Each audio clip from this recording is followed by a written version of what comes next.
Okay, this is a bit of a Khan Academy style video. This is a linear algebra thing that I just discovered. Yeah, I discovered it.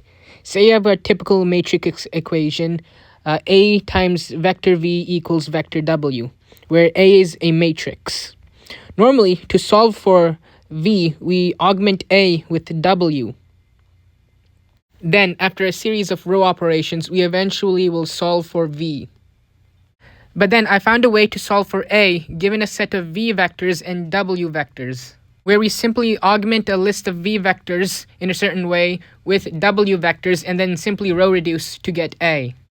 So a bit of background. The matrix A can be written as a list of column vectors, A1 vector and then A2 vector all the way to AN vector. For our purposes, we're going to use two vectors, two column vectors. So we have a vector v1, which is equal to 7 and 8.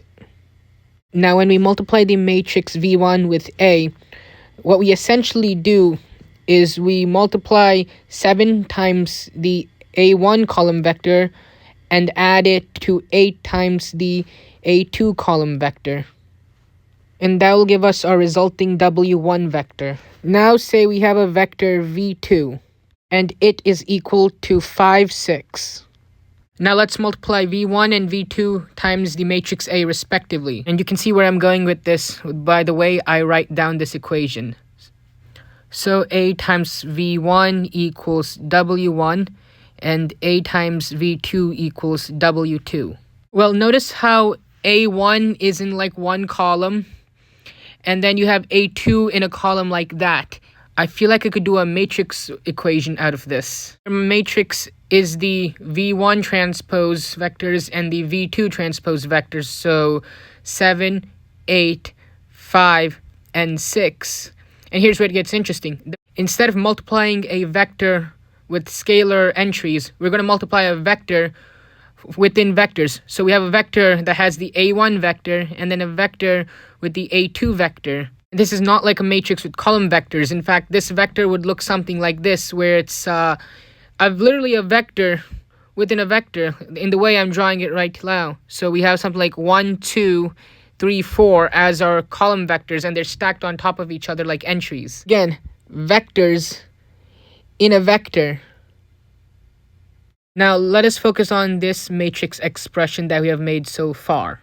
If we augment our matrix with our V transpose vectors with the set of W vectors, like so, again, this is like a vector within a vector, this augmented matrix will essentially give us our column vectors for the matrix A. So let us do an example. Let us say our matrix A has the column vectors 1, 2, and 3, 4. And our vectors v1 is 7, 8, and v2 is 5 and 6. W1 would be 31, 46, and 23, 34 respectively. Now say we don't know what our A matrix is. We can still solve for it now that we have our input vectors and our output vectors. Let's make our matrix with the transpose of our input vectors. So as a row, 7 and 8, and on the bottom row, 5 and 6.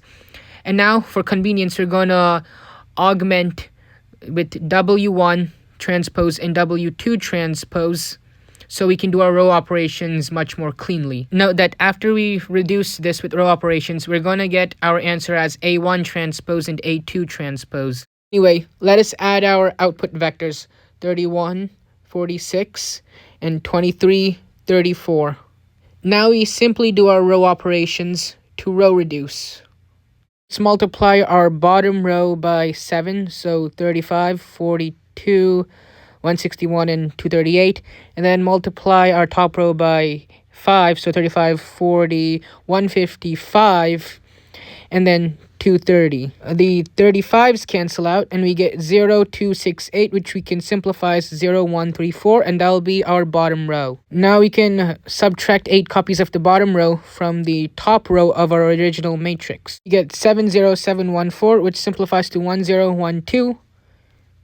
We're done. So 1, 2 will be our column vector A1, and 3, 4 will be our column vector A2, and we just got to take its transpose. Thus, A1 would be 1, 2, A2 would be 3, 4, and there's our original matrix A. In order to find the matrix of a transformation, all you need is a set of input vectors and a set of output vectors, and then do this algorithm to find our original column vectors for our A matrix. The only catch is if you have, for example, your input vectors being, I don't know, 4-dimensional, you're going to need like a 4x4 matrix.